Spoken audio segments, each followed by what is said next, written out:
All right, we're going to be analyzing a two-bedroom property, 511 Mystic Drive, Unit G in Greensboro, North Carolina, 27406.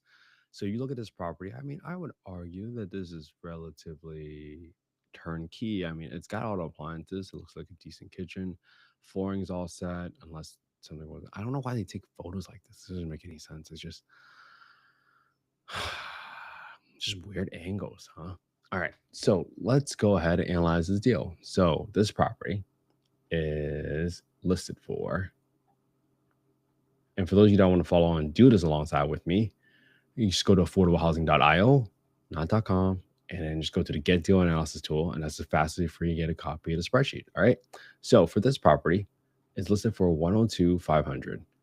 Relatively turnkey property. I am just going to leave the rehab for roughly around. I think there's not much painting going on. Maybe I'll just leave like 100 square foot of like touch-up paint just in case. So that gives me a total rehab about 1,860, just to have a little bit of item there. Now for my rental assumptions, I'm gonna always compare two numbers. The first one is I'm gonna go to affordablehousing.com, and then I'm gonna go to the market rent estimator, and that's gonna tell me whether or not the market rent is almost in line with what Section 8 max rent is. This is 1172. That's a little bit lower than what Section 8 is paying. Now, the problem is if you look up Greensboro Housing 2025 payment standards, you will see that right now that, this AI overview just is very inconsistent. Greensboro.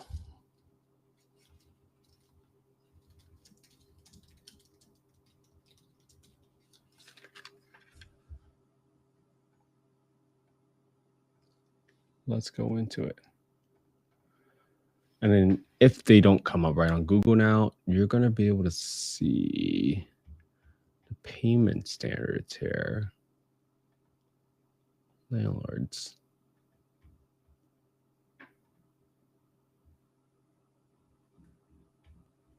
Where did that page go? I wonder if they just updated the page. Oh, here it is. This is the page. So you can see the two-bedroom payment standard for a two-bedroom home is $1,247. That kind of lines up with what someone else is telling me in Greensboro right now, where the rent is about $1,247. So you do $1,247 right here. Now you're going to be able to see that, all right, how do I plug in the rest of my expenses? As I go down here and I scroll down here, you can see that the taxes for this property is $45 and insurance is $40. So I'm plugging the expense right here, 45, and then for my insurance, I'm to equals 140 times 1.2, so that I can add a 20% premium, just because most people assume that this insurance estimate is for a primary residence home. If you use that investment property, chances are their insurance companies view it as a riskier asset, so they're going to charge you more. It got HOA of 143. That's a little bit lower than what I've been seeing Greensboro. I've been seeing 200, so that's a little bit lower. I have 10% for property management expenses, and I got 5% for vacancy. So what I want to do next is, all right, let's say I have 25% down. I got 3.5% closing costs. So my down payment is going to equal to my B4 times my down payment percentage. So I'll put 25 grand down. I will finance about B4 minus my down payment. So I'll be financing 77 grand. If I do 7.5%, well, actually 7.875 is what I most recently closed at. 7.875. That would give me a cash and cash return of 102,500. This gives me a cash and cash return for 8%.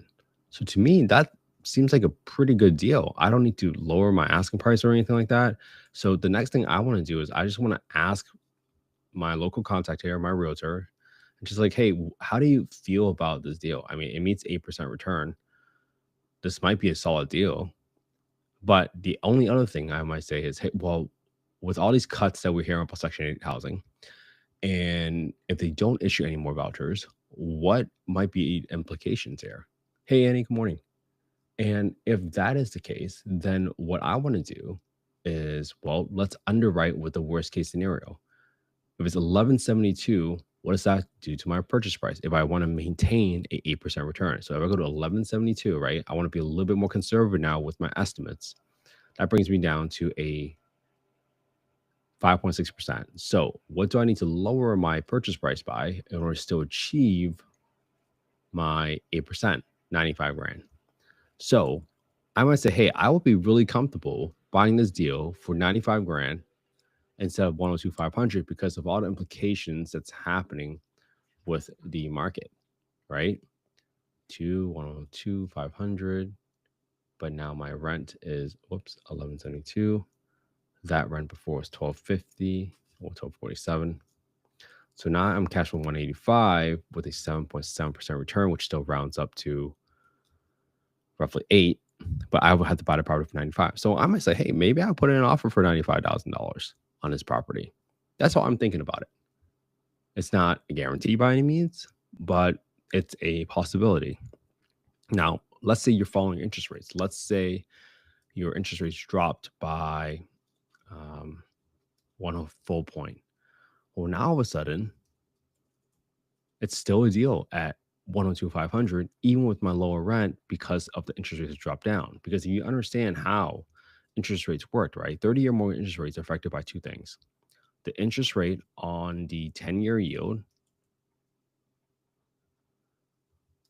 and the spread between the 10-year yield